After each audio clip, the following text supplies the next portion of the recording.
Welcome to part 7 on the Bullwhip. Today we're going to figure out the jack shaft.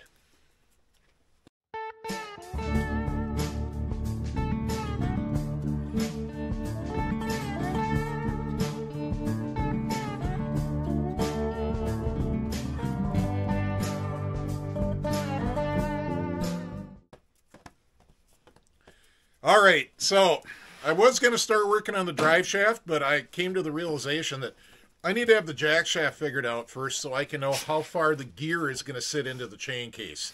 It's a little complicated, and I'll talk you through it as we go through the video, but I don't have the Scorpion Bullwhip jack shaft or any of the spacers or any of that. I just got the chain case, which is sitting right here, and there's some complications and stuff.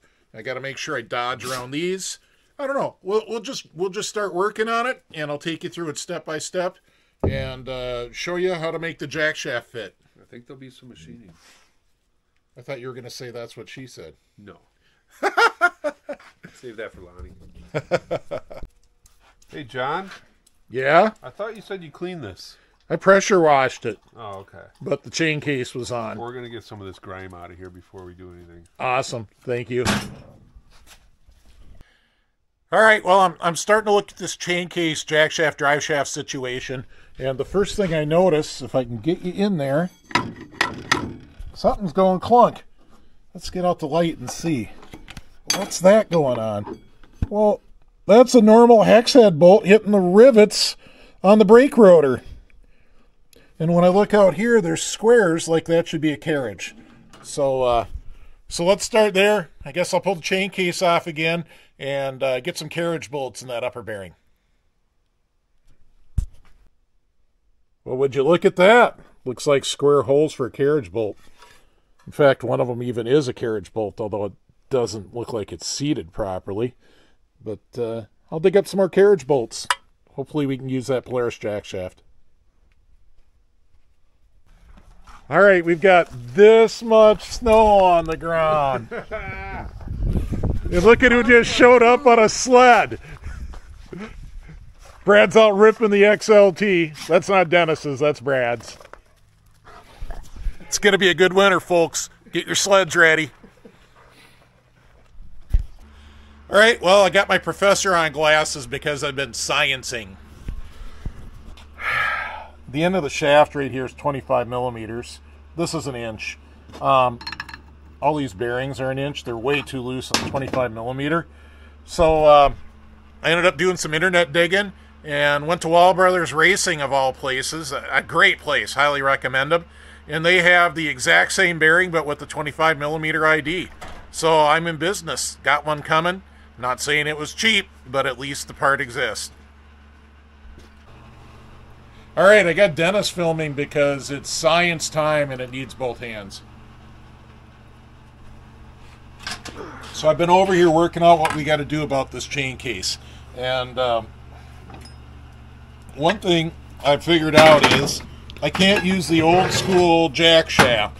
The splines aren't long enough. This 25 millimeter engagement space isn't long enough. I don't know. So I'm going to this jack shaft, which is off a later Polaris. Has 13 splines, the same as the Bullwhip. Nice long 25 millimeter engagement. And then the rotor is splined on, which is kind of nice.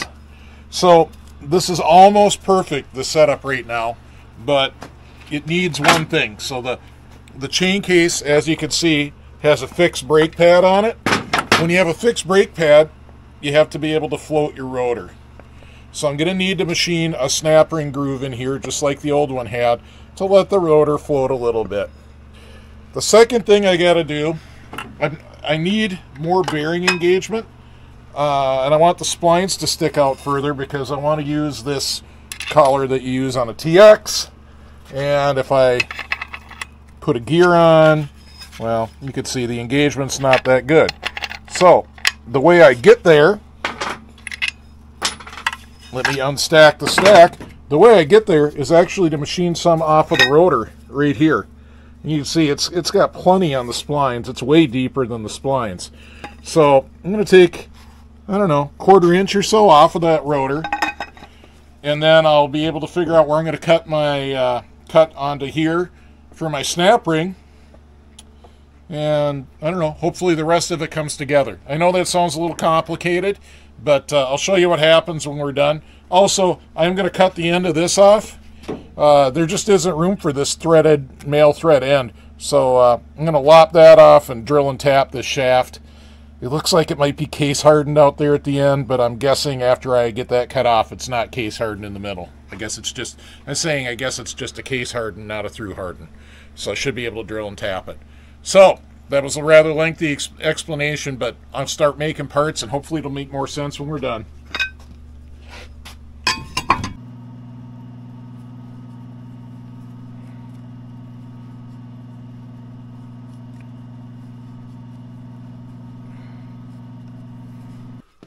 All right, I've been sciencing the heck out of this thing. So Dennis, if you could shoot right here, you can see I've got the gear up high enough. We should be clear of these bolts. If we're not, I'll just touch the bolts quick with the grinder. But we've got the gear in the right spot. And let me pull this off and show you what else has been going on. So this is the original Scorpion top gear. So you can see I did my work on the end of the shaft there. Cut it off with the cutoff wheel because I do think that is case hardened, but it was soft inside. Little Polaris spacer. And, oh yeah, I was going to show you the chain case spins pretty good. Forgot to show that yet before we talk about the brakes. I mean, you can see it's just swinging around real nice. But even with everything locked, she's pretty good. Just touching the rotor. So I'm pretty happy with that. Am I saying any of this is the absolute right way to go? Well, no. I'm just saying this is what I got. These are the parts I got. Lord knows how long it's going to take to source a genuine Bullwhip jack shaft. So I'm making do with what I got.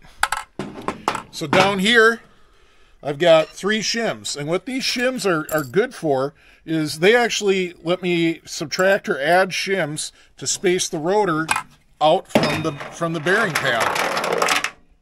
That was fun. So if I put in a thicker brake pad, I throw another shim in there. And obviously I'll have the chain case off when I'm doing that anyways. It's part of the chain case. You can't change it without removing the chain case. So I've got shims. Then I've got a snap ring in the original groove of the shaft, just like on Polaris. And then I've got float. And that float is about 3/16 of an inch. And this rotor thickness is more like this brake pad thickness. This brake pad thickness is more like 1/8. So I shim that up. A little bit of clearance, but still spinning free. I've got all the room I need to float it. So that's all good. Everything's good. Everything's real happy except for this. Yeah, spun bearing. So I know how to fix that too. I've fixed them before. I'll get it all down to nice clean bare metal, weld it up, put it in the forge, indicate it into a tiny fraction of 1/1000th of an inch, and lathe it off again. And good to go. So this will be the jack shaft we're going to use. And the rotor. I'll get the rotor cleaned up too. I'll just put it in the lathe on the jack shaft and clean it off with a Scotch-Brite. So there you go. That was a long ways to go, but I got the jack shaft figured out for the Bullwhip project. All right, well, there's the story of the jack shaft. Yeah, it was a little convoluted, but in the end, I ended up working out, solving all the problems, getting through it. This is going to work.